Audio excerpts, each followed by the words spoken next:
Il y a quelques années, j'ai perdu énormément de poids et j'ai tout documenté sur cette chaîne. Je me suis rendu compte plus tard que c'était pas le fait d'avoir bouleversé mon mode de vie, d'avoir implémenté plein de nouvelles activités dans ma vie qui m'avaient permis d'avoir une perte de poids qui tenait dans le temps. Mais qu'en fait, c'était simplement grâce à des petites habitudes qui n'ont créé aucune friction dans mon quotidien, qui n'ont pas du tout rendu la chose difficile, qui font qu'aujourd'hui, je peux continuer à rester en forme et rester tonique sur toute l'année. Donc aujourd'hui, je vais vous donner mes conseils. On va commencer directement avec le plus simple d'entre eux, c'est de s'habiller de manière un peu sympa, quelque chose qui nous fait nous sentir en confiance quand on fait du sport. Là, c'est juste un petit trick mental qui, je trouve d'ailleurs, est assez facile à mettre en place parce que ça te permet vraiment de créer un hack dans ton cerveau. Si tu te sens bien, si tu te sens jolie, si tu t'apprêtes pour aller faire du sport, tout de suite ça rajoute un élément positif à la chose. Il n'y a pas tout ce côté en mode bon, je me sens pas belle, je me sens pas fraîche, de toute façon je suis grosse, je vais aller faire mon sport, j'ai pas envie d'y aller, je suis fatiguée. Vous voyez ce que je veux dire? Il faut juste vraiment donner des stimulus positifs au cerveau, comme ça après ça fait un effet boule de neige. Et c'est pas compliqué, moi je suis pas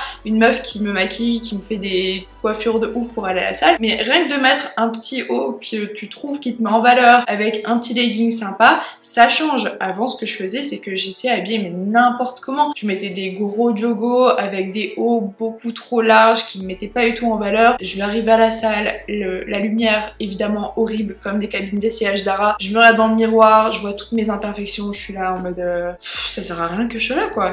T'arrives, t'as une baisse de confiance en toi, t'as qu'une envie, c'est rentrer chez toi, faire une sieste et vraiment déprimer. Donc commence par ça et je t'assure que déjà ça va donner une autre dimension à ton sport. Seconde règle aussi, plutôt facile, c'est la règle du 80-20. Donc ça, je t'apprends rien. J'imagine que si toi t'as envie de perdre du poids, t'as envie de te tonifier, t'en as déjà entendu parler. Donc je vais pas te la refaire, mais globalement 80% de ta semaine, tu la passes à te faire à manger des trucs qui sont sains. Donc moi je te conseille de, si tu travailles ou même si t'es à l'école, peu importe, de te faire tes Tupperware. Donc vraiment préparer ta nourriture. Rien que de savoir en fait ce qui va dans tes plats, ça va vraiment t'aider à un peu contrôler les excès. Donc si tu en as besoin, si ça t'aide, tu peux télécharger une application comme MyFitnessPal. D'ailleurs, j'ai fait toute une vidéo sur les apps qui aident pour les pertes de poids et qui m'ont aidé moi. Et comme ça, tu peux traquer par exemple tes calories, évidemment, check ton métabolisme et ce dont tu as besoin, parce qu'il faut pas le faire non plus à l'aveugle, faut pas se faire un déficit trop grand. Bref, il y a beaucoup de choses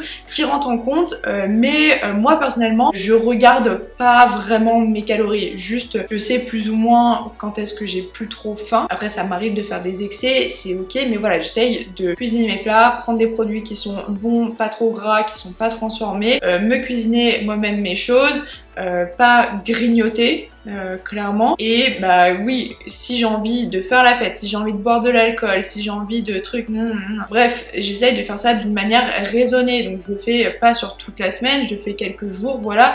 Mais derrière, je fais attention. Je compense pas non plus en mode ok, si je bois, faut que je fasse ce nombre d'heures de sport. Non, mais je me dis ok, je sais peut-être que ce week-end je vais faire la fête, mais du coup cette semaine, voilà, je vais m'activer, je vais faire un peu plus de sport.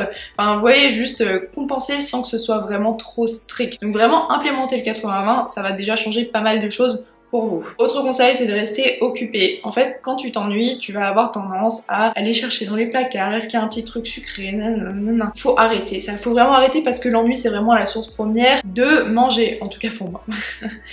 Pour moi, et même, globalement, peu importe que ce soit de l'ennui, que ce soit de la tristesse, que ce soit de la peur, de l'anxiété, en fait, d'avoir ces petites pensées qui te mangent de l'intérieur, et ça va un peu te demander de trouver une distraction, et généralement, ça va dans la nourriture. Donc, reste active, fais quelque chose de tes mains, et tout le temps l'esprit occupé. Je sais que voilà, c'est peut-être une solution tampon, hein, ça va pas résoudre le problème, mais en tout cas ça va t'aider. Donc si tu peux au maximum être dehors, aller marcher, cuisiner, coudre, faire du crochet, peu importe, mais juste t'occuper, faire quelque chose de tes mains et aussi occuper ton cerveau, donc voir des copains, tout ça, appeler tes proches, je t'assure que déjà ça va créer une distraction de la nourriture et ça va te permettre déjà de bien implémenter le 80-20, mais en plus de ça, de pas aller à des choses qui ne sont pas nécessaires. Tu n'as pas besoin de manger du Nutella à 16h, tu peux manger un fruit, mais tu vois où est-ce que tu vas aller? Tu vas aller prendre du Nutella. Et c'est simplement parce que c'est de la gourmandise, c'est de l'ennui,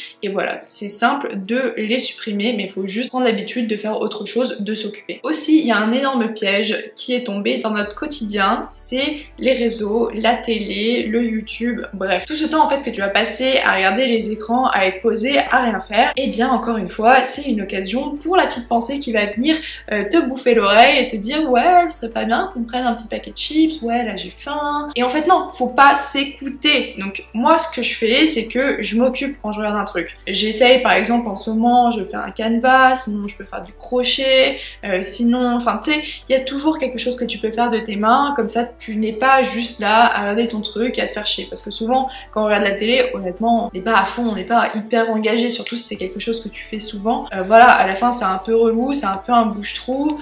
Et même le bouche-trou il est relou quoi, donc tu vas te prendre ton petit paquet de chips et donc ça faut vraiment l'éliminer de ta vie, c'est un poison. Après aussi, lors de tes repas, une fois que tu as mangé, moi je te conseille d'aller faire un petit tour, aller marcher, juste être active parce que voilà, si tu te reposes, tu vas avoir tendance à peut-être rester et te mélanger au canapé et c'est pas idéal. La marche ça a un réel effet sur le transit et donc tout ce qui est activité intestinale. Ça va te permettre vraiment de réduire les ballonnements mais aussi de mieux digérer, donc ça va vraiment aller dans le sens de ton corps et vraiment lui donner de quoi en fait mieux digérer et donc accepter cette nourriture en toi. Et en plus de ça, marcher c'est clairement un des exercices qui brûle le plus de gras parce que ça j'ai déjà expliqué sur ma chaîne, mais tous les sports à haute intensité comme la course, peu importe, et bien ça va faire que ton cœur il va battre très vite et en fait ton cœur quand il bat très vite il va pas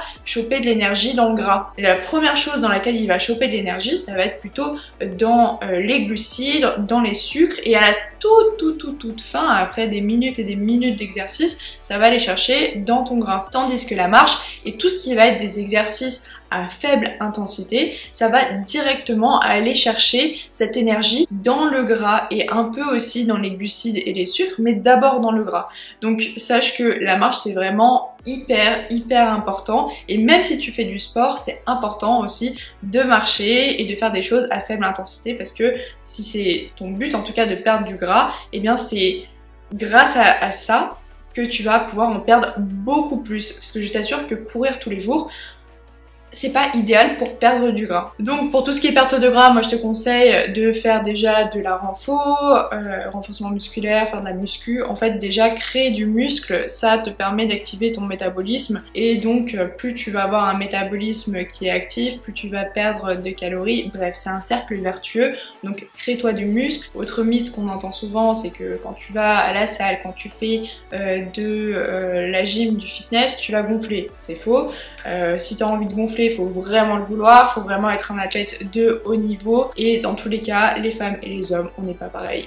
Donc une femme, ça a tendance à beaucoup plus prendre au niveau des jambes, on est souvent beaucoup plus développé qu'un homme ne le serait de base et inversement, on est beaucoup moins développé du haut du corps que la plupart des hommes. Voilà, c'est juste un truc un peu biologique, donc t'inquiète pas, tu vas pas gonfler sauf si vraiment tu le veux. Quelque chose qui peut aussi t'aider, c'est d'avoir un partenaire de gym, quelqu'un qui va souvent à la salle ou quelqu'un qui est déjà allé, qui peut te montrer un peu comment ça fonctionne. Et si t'as pas ça, je te conseille d'aller voir quelqu'un de l'accueil qui peut te montrer comment faire. Je sais que la première séance, voilà, s'il y a quelqu'un qui te montre, c'est un peu gênant, tout le monde t'as l'impression que tout le monde te regarde et tout, mais t'inquiète, en vrai faut passer par là, faut comprendre comment les machines elles fonctionnent, parce que c'est très facile de se faire mal. Voilà, fais-le une fois, c'est un peu la honte, mais en vrai on s'en fout. Et j'ai trouvé une application qui marche très bien au niveau des workouts et des programmes, je te la mets dans la barre de description, et en gros c'est gratuit. J'ai trouvé ça, c'est pas du tout sponsorisé, enfin c'est mon copain qui a trouvé ça,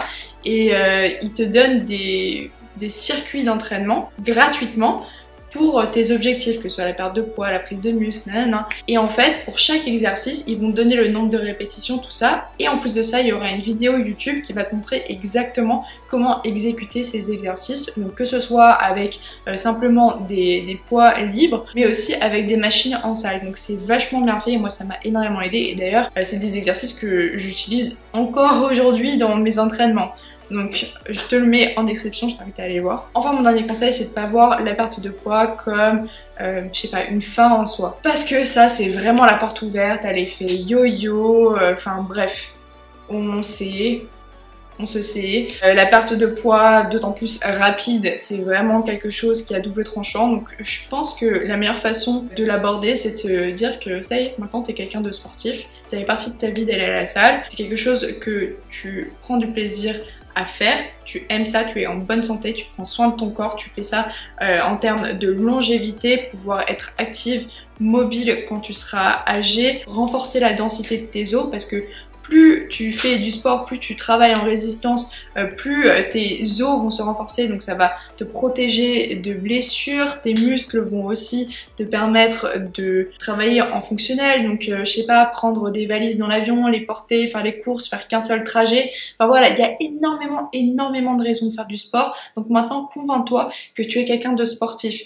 Tu n'es plus ton ancienne personne, maintenant tu as changé d'identité. Et c'est grâce à un changement vraiment intrinsèque que tu vas pouvoir vraiment garder toutes ces habitudes sur le long terme. Donc voilà, si t'es encore là, je suis trop contente que tu sois encore là parce que je parle beaucoup, j'en peux plus là. Mais en tout cas, ça me ferait grave plaisir que tu t'abonnes. Et si c'est pas le cas, on se retrouve ailleurs, j'imagine, sur internet. Bye!